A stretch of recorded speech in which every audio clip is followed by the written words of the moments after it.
And welcome back to Coast. George Norrie back with Vicki Joy Anderson. Her book, They Only Come Out at Night, that you can get from lamarzulli.net.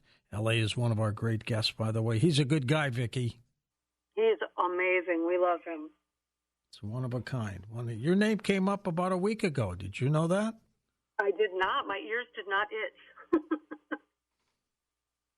People think the world of your work. Oh, well, that's good to hear.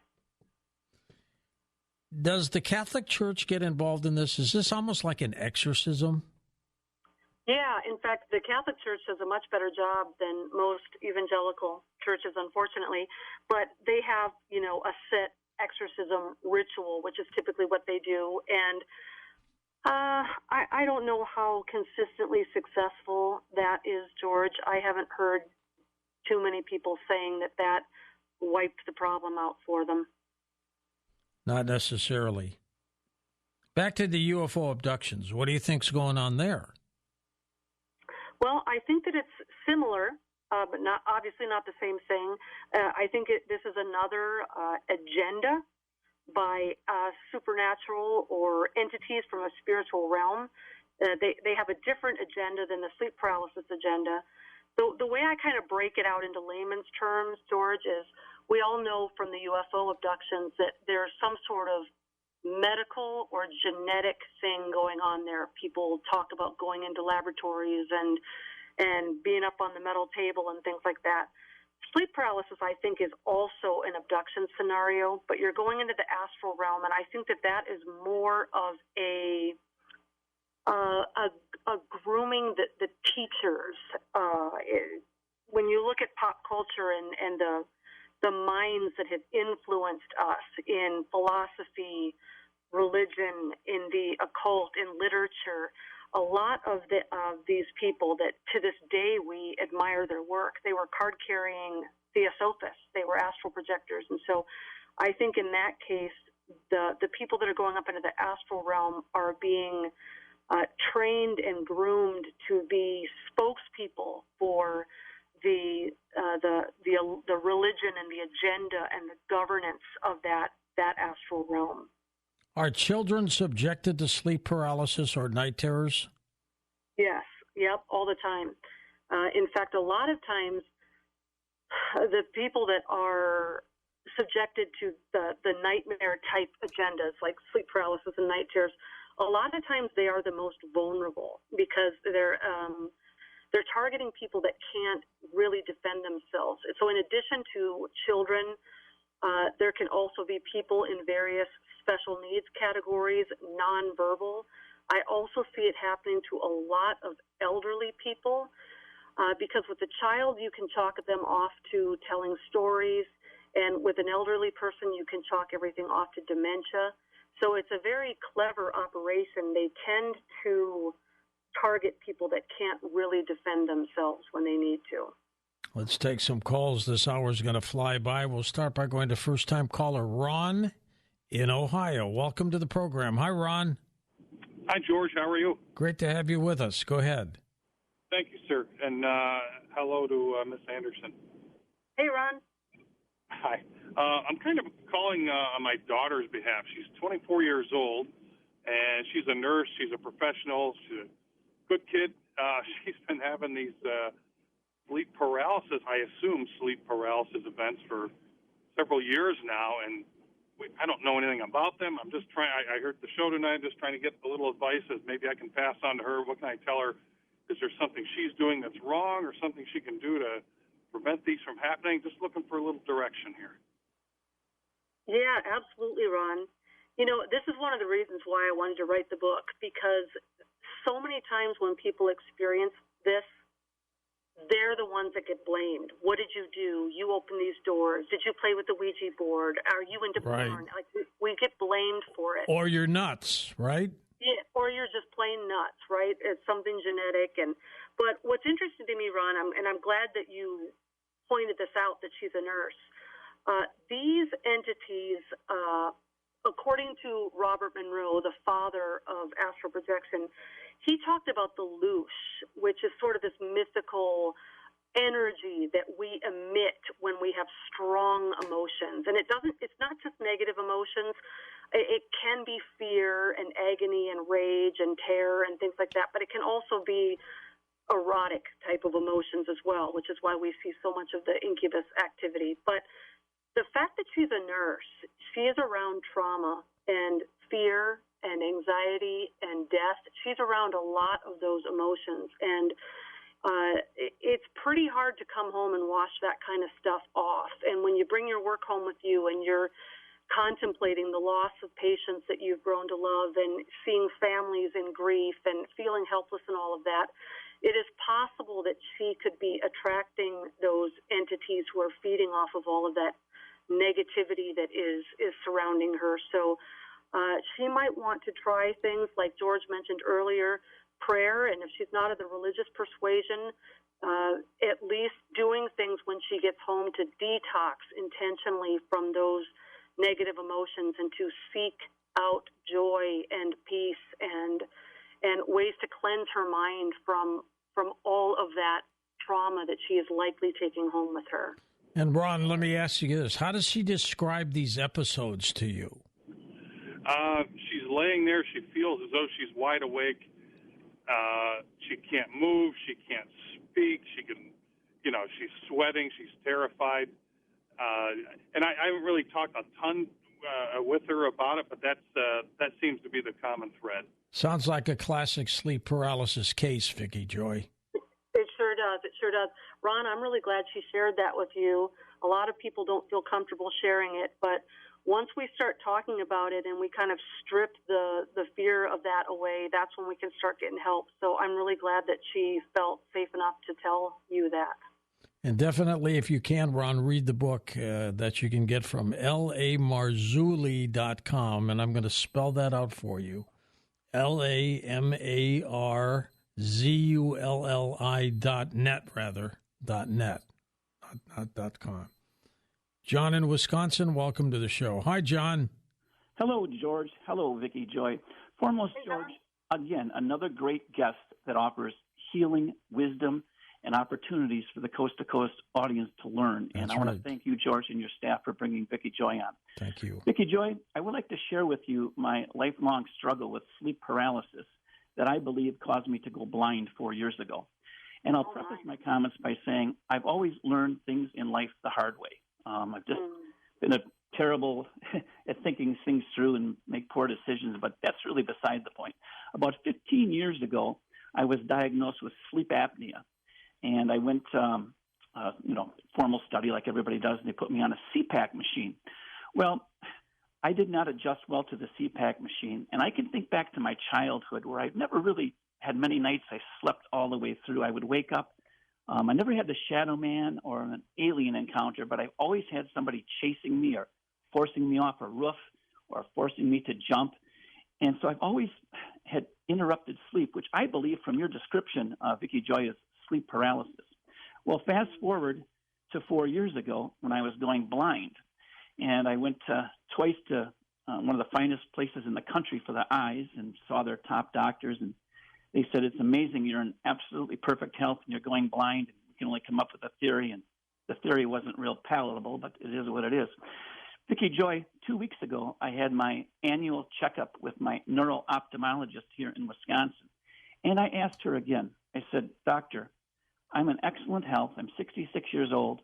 Can you give me any insight at all why I'm blind? And she says, well, it was like I told you 4 years ago. You are not using your machine correctly. You don't sleep correctly. You let nightmares control you. You let everything affect you that you need to purge from. And in her opinion, that's what caused me to go blind. So here's my final point. I just want to encourage all the coast-to-coast listeners not to discount anything, and especially Vicki Joy, because she's bringing a lot of wisdom, and I'm an example of how sleep paralysis can permanently damage you. So I want to encourage the coast-to-coast listeners to get Vicki Joy's book for their family and friends and help them solve their issues before they have a life-changing situation like I did. And Vicki Joy, thank you for all you do, and keep up the good work. Well, John, thank you so much for those very kind and encouraging words. And, I'm going to have to eat my words. I said earlier, I've heard everything 20 times. I've never heard that, and I'm definitely going to be contemplating that and bearing things like that in mind in further research.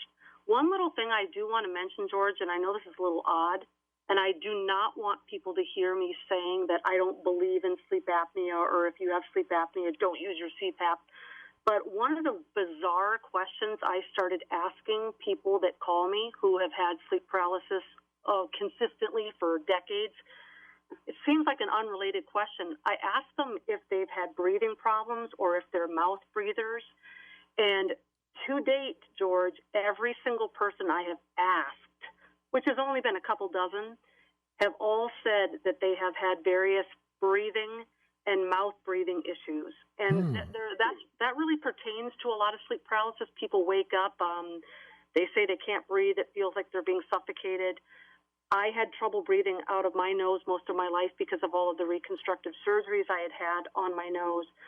So can't say that I've really come to any formal conclusions on that yet, George, but another thing that sleep paralysis sufferers seem to have in common are potential issues with the breath and with breathing. Just Interesting. Fascinating. Would you say your book is like a study guide? Yeah, it is like a handbook, George. It can, like, the chapters can definitely be read out of order. You can skip to the good parts if you want.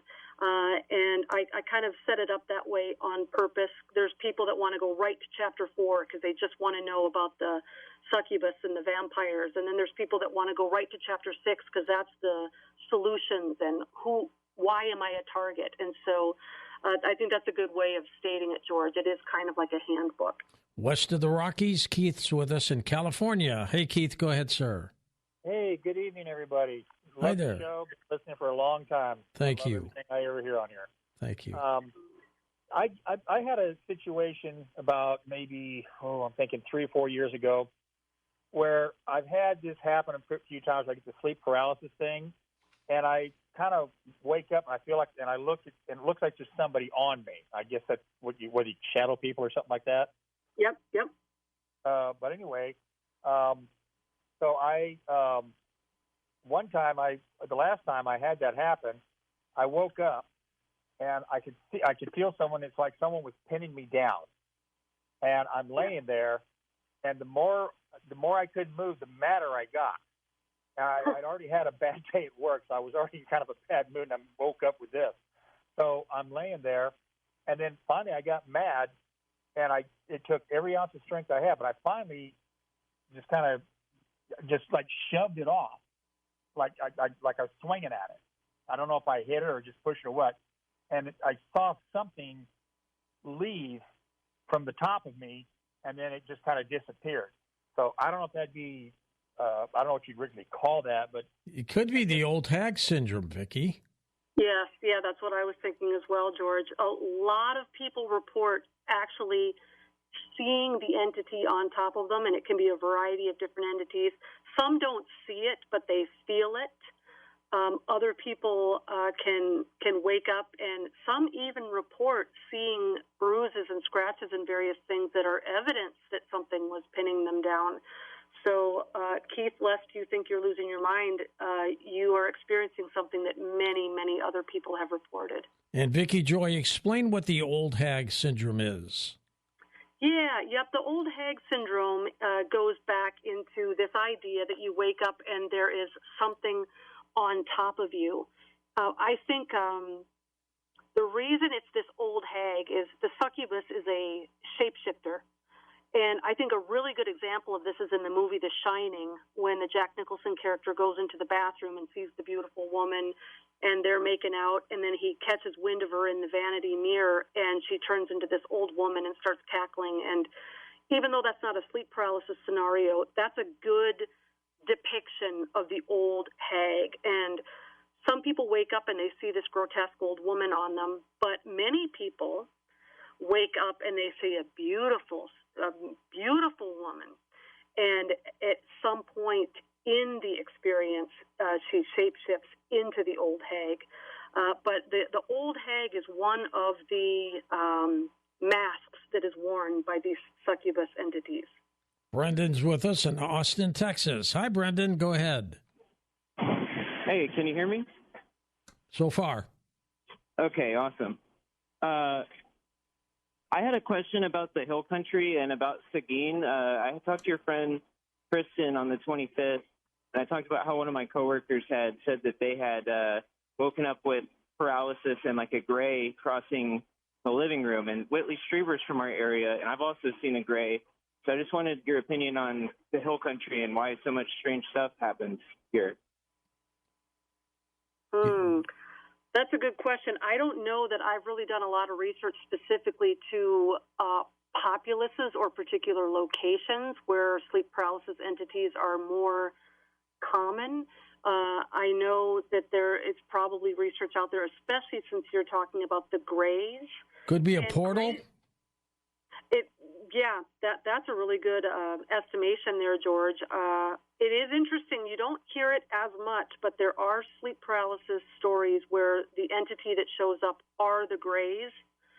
There is a little bit of a difference in how and why they appear, and I don't want to diverge too far from Brendan's question, but typically when you have a sleep paralysis encounter with the alien grays, rather than darkness, there's a bright light, and rather than the door or the bed, there's more that has to do with the window. There's more of a pulling out of the window. But Brendan, I'm sorry, my research sort of falls short by way of why some locations seem to have more activity. Now, I can speak in generalities about ley lines and old buried Canaanite altars, and there's references in the book of Daniel where the prince of Persia had detained the angel from getting to Daniel. And so there's a lot of speculation as to whether or not certain areas have certain entities assigned to them. And there's a lot of biblical evidence there with the 70 nations that were demarked at the Tower of Babel, that all of the nations, all the 70 nations have their own prince assigned to them. But by way of the people that talk to me, they are all over the place. I know that Bigfoot and certain things like that, they do have certain areas where they're spotted more often than not. But sleep paralysis is something that can kind of strike anyone, anywhere. There's reports of it in every country and every state. Vicki Joy, how do we know that when somebody dies in their sleep, they haven't died of some severe fright caused by one of these entities? That is a great question. We don't know, do we? We don't. The reason why Americans kind of poo-poo that is it's like, well, this isn't the movies. But I will tell you, I have a personal friend who publicly told this story, and this is something that happened either in 2020 or 2021. Just an amazing story. He had received an email, and it had a whole bunch of pictures attached to the bottom. And there were pictures of, like, the moon. And so he was on his cell phone before he was going to bed, and he was just scrolling quickly through these pictures. And the very last picture was a horrific, demonic-looking entity. And, George, I can't explain it, and I know it sounds weird, but he said that something leapt out of that cell phone into him. And he wrestled with this thing for 2 hours or more, crying out the name of Jesus, praying against it. He did prevail, and he contacted Russ Dizdar, our friend mentioned earlier, and Russ spoke with some missionaries in other countries, and it was determined that this is a very particular demon. They knew the name of it, and we don't disclose it because people don't need to know how to summon it. That's good, but hold on, Vicki. We'll come back, finish up that story, and take final calls. And welcome back, George Norrie with Vicki Joy Anderson. Her book is called They Only Come Out at Night. We'll take final calls in a minute. Vicki, I'll let you finish that story you were into. Go ahead. Yeah, absolutely, George. So we were talking about how do we know that people aren't dying in their sleep of this, and I was telling a story of a personal friend of mine who has publicly spoken about this event that occurred in, I think, 2020, 2021. And after this entity popped out of a photo on his phone and he wrestled with it with heart attack-like symptoms for a couple hours, he contacted Russ Dizdar the next day, and Russ contacted some boots-on-the-ground missionaries in a foreign country, and they knew exactly what this entity was and who it was. This is an entity that can only be summoned through a blood sacrifice, and it is summoned to target men in the ministry, because this is not a Christian country or a country that is open to Christianity. And so men who are in seminary or in the pastorate are targeted, and what happens is they summon this entity and they die in their sleep of a heart attack, of cardiac arrest. So to answer your question, George, here in America, where we don't believe in such silly things and, we're all educated and civilized, how do we know? We really don't, do we? We don't. Back to the phones. Let's go to Lori in Maui, Hawaii. Hello, Lori. Go ahead. Hi, George. Thank you for taking my call. Sure. I'm a fan of yours, and I'm originally from Hamtramck, Michigan, and having lived in Lahaina, Maui for 23 years. When we first moved here, we were here maybe a year, and my husband traveled a lot to the mainland, which meant I'm home alone by myself.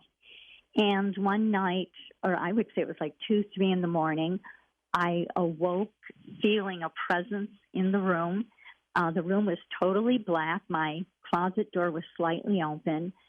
And I didn't see a figure, but I felt like a blackness of some sort. And it laid on me. I felt this pressure. And I had a chair next to my bed, and I don't know why, but I thought I could pick this chair up with my arm and sort of hit this thing. And I couldn't move anything except my arms. And I knew my husband was out of town, but I kept calling out his name. And then finally, I started reciting the Our Father as quick as I could, over and over again. And finally, I felt like this thing got sucked back into the closet. And I was so terrified. I was able to move at this point. I slept with the light on for the rest of the night, and until my husband came home, I continued to sleep with the light on. And then a couple years later, we moved to another part in Lahaina, and again, my husband's gone, and I feel this same kind of presence coming up from under the bed. But now I sort of know what it is. And like your other caller, I got angry and I said, I know what you are. You're not welcome here, and the Lord's going to save me. And he's right here with me. And I recited the Our Father again, and the thing left me, and nothing's happened since. In the meantime, about 2 years after that, a friend of mine gave me a book called The Obake Files, and it's about these entities and ghosts, but all Hawaiian generated. Mm-hmm. And I read all these chapters, and then I got near the end of the book, and I read this chapter, and it described exactly what I had felt and what I had gone through. And I said, oh, my gosh, this happened to me, and it wasn't planted in my mind because I read about this several years after this happened to me. Vicki Joy, I'm amazed how many people like Lori have this happening to them. It's absolutely crazy, and there's sort of some telltale markers in her story that show the legitimacy. 3 a.m., that's a common number you're going to hear. The witching hour, as some people call it. The fact that it's at the closet, the door and the closet and the window are kind of the 3 liminal spaces you hear the most of. This concept that it's blacker than black and you can't see an entity, but you know it's there.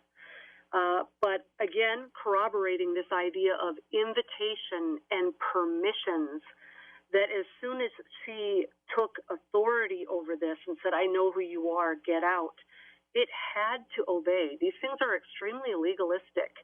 And when you know your authority and you claim that authority, and especially if you're going to back it up with the name of a higher power, and you're going to be claiming the name of Jesus or the blood of Jesus or the Our Father, those things have to go. And so, Lori, I love your story because unlike a lot of people, you're victorious there. You took control of that situation, and a lot of people don't. They let this drag them down, and they lose heart, and they become worn out.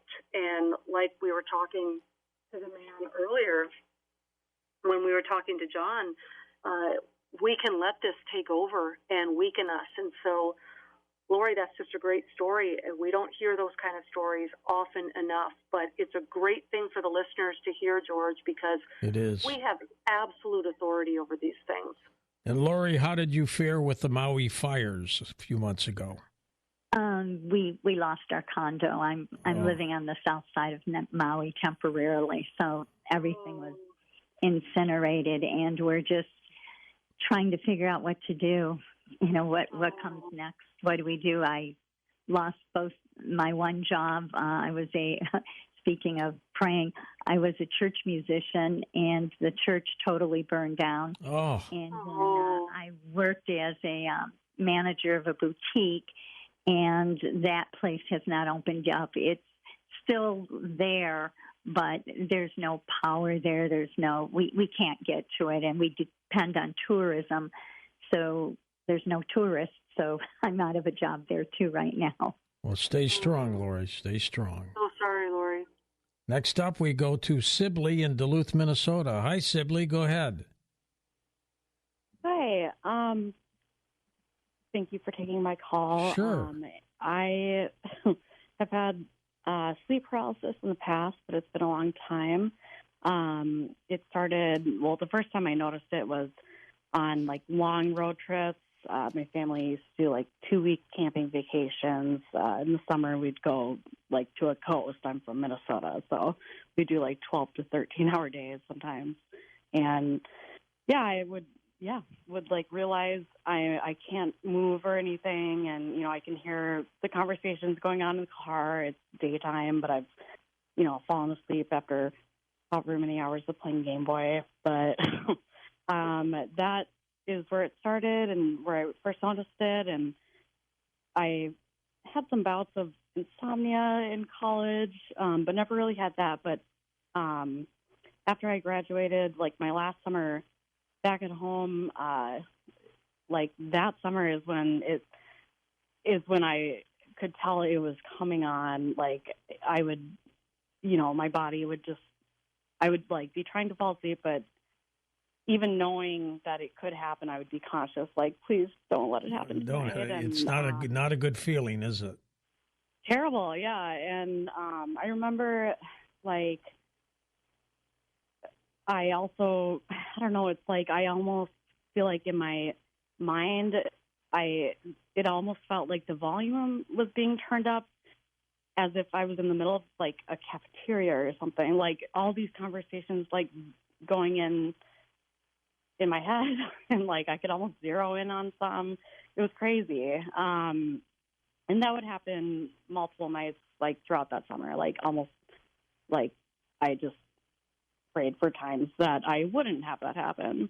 And then that was just during that summer. And then a couple summers later, I was at my friend's cabin, and we were out on the boat all day, and it was 4th of July, and we were partying a little, but not anything crazy. And we were, up around the campfire until late at night. And I finally went in and, went and slept on my friend's bed, and she came in about an hour later and, passed out next to me. And the next day I woke up in this pristine living room, and I had no clue where I was, had no memory of going anywhere, and turns out I was 2 cabins down, and I have never sleepwalked like that. And I mean, honestly, we are dumbfounded. Well, there's a case, Vicki Joy, where sleepwalking is evident. Yeah, absolutely.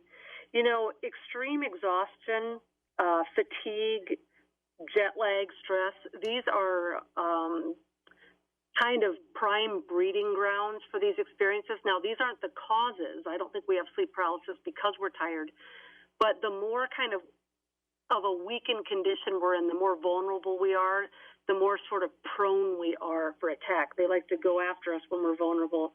But one of the things that Sibley mentioned that you don't hear a lot, but it is common, is that when we are in these other realms or these fractal realms, our senses can be distorted.